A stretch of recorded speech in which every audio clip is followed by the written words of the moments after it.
ఉన్న బంగారం అపహరణ. ఘటనా స్థలానికి చేరుకొని దర్యాప్తు చేస్తున్న పాలకొండ పోలీసులు. పాలకొండ పట్టణం దొంగల భయంతో ఒక్కసారిగా పాలకొండ పట్టణం పట్టపగలే దొంగల బీభత్సం. అమ్మవారి నగలపై కన్నేసిన కేటుగాలు. పాలకొండ కొండాపురం గ్రామంలోని గాయత్రీదేవి ఆలయంలో అమ్మవారి నగల అపహరణకు తెగించిన దుండగులు.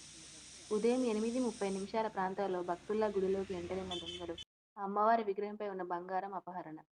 ఘటనా స్థలానికి చేరుకొని దర్యాప్తు చేస్తున్న పాలకొండ పోలీసులు.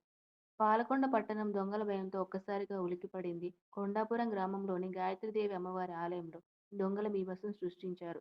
ఏకంగా అమ్మవారి విగ్రహం మీదున్న బంగారాన్ని దోచుకునేందుకు సైతం తెగించారు. ఉదయం భక్తుల్లా ఎంటరైన దొంగలు పంతులు గారి టిఫిన్ కోసం బయటకు వెళ్లిన సమయం దాకా నక్కి ఉండి దోచుకున్నట్లుగా తెలుస్తోంది.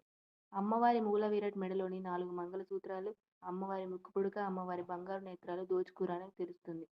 వెంటనే ఘటనా స్థలంలోకి పోలీస్ సిబ్బంది చేరుకొని క్లూ కలెక్ట్ చేసే పనిలో పడ్డారు. ఒక దంపతుల జంట ఈ దుర్ఘటనకు ఒడిగట్టినట్లుగా అనుమానిస్తున్నారు పాలకొండ పోలీసులు. తెల్లవారు 8:30 సమయంలో అల్పాహారం అని చెప్పి ఉత్తర వైపు ఉన్న మెట్ల మీద కూర్చొని అల్పాహారం చేస్తుండగా ఒక దంపతులు వచ్చి అమ్మవారి దర్శనం చేసుకొని బయటకు వచ్చేసి మళ్ళీ లోనికి వచ్చారు.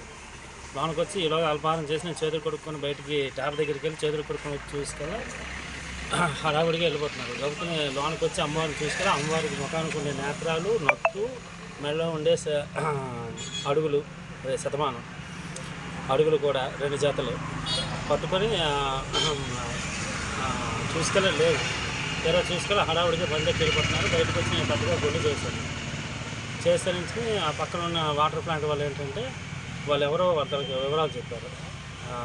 వాళ్ళకి పరిచయాలు వెంటనే స్టేషన్కి ఫోన్ చేసి స్టేషన్ దగ్గర నుంచి కంప్లైంట్ ఇస్తే వాళ్ళు ట్రేట్ చేసి వాళ్ళని పట్టుకున్నారని తెలిసింది. ఆ విధంగా 24 గ్రాములు